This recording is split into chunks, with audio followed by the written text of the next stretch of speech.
Hey folks, Shadeslay here with another weekly roundup of the latest mobile game releases, news and previews. First up this week is Roll Back Home, a physics puzzle platform game from Slovenian indie developer Dawn of Play. Tilt your device to roll and bounce a lost ball through a hazardous maze of underground sewers as you head for home. The game offers a nice diversity of challenges to beat, but the concept isn't especially innovative.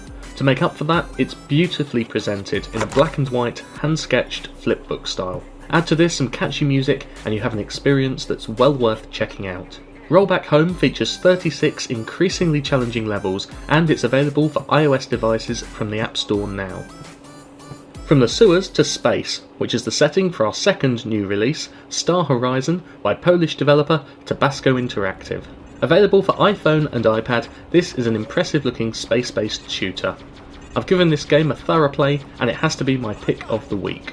You play John, a Federation pilot fighting to save himself and those around him in a battle against a rebel force. Your course is controlled by an AI computer called Ellie, leaving you free to concentrate on strafing, targeting and firing off volley after volley of torpedoes and rockets at enemy ships. From what I've seen so far, there's a commendable storyline that plays out through the darkly humorous interactions between John and his AI companion. The game also offers branching missions that require you to make rapid choices. Will you turn back and support your friends who have come under heavy enemy fire, or continue on to your objective alone? Whichever you choose, you can be sure it will have consequences. With ship upgrades available as well, the developers have packed an awful lot into this game. Star Horizon is available now, and I'll try and get some gameplay footage up on the channel shortly. Also out now is Prime World Defenders, a tower defense game that was originally released on PC via Steam to a generally mediocre reaction from critics back in June last year. Players tended to view the game more favourably, and in any case, the developers have had 6 months to incorporate feedback into the mobile version. I've only really scratched the surface so far, so I won't pass judgment yet, but it does seem to conform quite tightly with the tower defense playbook, and all the usual mechanics and strategies that come with that. One element that stands out is the process by which you earn new towers and upgrade existing ones. Where similar games offer either staggered unlocking or a points-based purchase system, World Defenders incorporates a unique card collecting element. Each tower is represented by a different card, and these are randomly awarded at the end of each successful mission. You can upgrade your existing towers by combining 2 or more cards. This may be the game's defining feature, or it may be a gimmicky addition to try and hide the fact that this is otherwise a fairly generic tower defense game. On the other hand, the graphics and effects are certainly high quality, and the game features an underlying story told through a series of narrated comic strips. Prime World Defender is available from the App Store now, priced at £2.99 or $4.99 in the US. Better yet, why not head over to GameMob.com where you can win a copy. The competition is open until March the 26th, and I'll put a link in the description. Time now to take a quick look at Angry Birds Epic, which has soft launched in New Zealand, Australia and Canada. As a result, there's now plenty of gameplay footage available, and we're starting to get an idea of how it plays from our brothers down under. I'm told that the first mission involves rescuing stolen eggs from the evil Whizpig, followed by a series of turn-based battles that eventually lead to a dungeon encounter.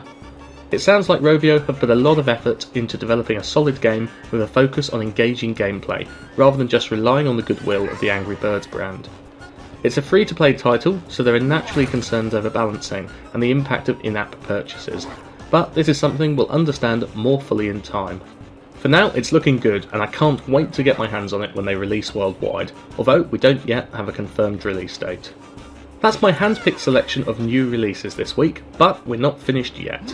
Block Fortress War, the real-time strategy tower defense Minecraft lookalike mashup from Forsaken Media, has received a much-needed update this week. While the game started out well, it quickly showed flaws as the difficulty climbed an impossibly steep curve. Following feedback from players, the developer has made a large number of changes in an effort to make the experience more enjoyable. These include a general reduction in difficulty of some levels, new consumable items, a build radius around your barracks, and additional minerals delivered over time by resource blocks. The whole list of changes runs into 3 pages, suggesting they might have made some serious errors in the initial release. I've taken the updated version for a spin, and while it's still not quite the game I think it could be, the changes have definitely made an improvement. In other news, long-time fans of the PC classic theme park sim, Rollercoaster Tycoon, are taking to the internet to express their upset over news that the next game will launch on mobile. The community backlash is perhaps understandable following the mess that Electronic Arts made with their recent Dungeon Keeper mobile reboot. Early indications are that Rollercoaster Tycoon 4 Mobile won't be free to play, but it will include some level of optional in-app purchases. The extent to which these impact on gameplay and progression remains to be seen. The release date is currently down as spring, with a PC version to follow. And finally, World of Tanks Blitz is an upcoming free-to-play massively multiplayer online game that focuses on 3D tank battles. Developed by Wargaming.net, it originally appeared as a browser-based game, but it's now on its way to mobile. The developer is currently seeking participants to test and play the game as part of a closed beta. Once testing is complete, it will arrive first for iPad, with Android and iPhone support to follow. I'll include a link to the beta registration in the description.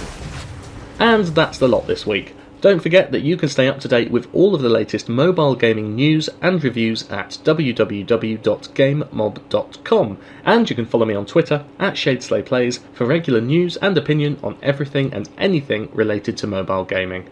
That's it for now. I'll be back at the same time, same place next week with a new weekly roundup. Until then, be sure to leave a comment. I'd love to know what you're playing right now and what you're most looking forward to. Until next time, I've been Shadeslay. Bye for now.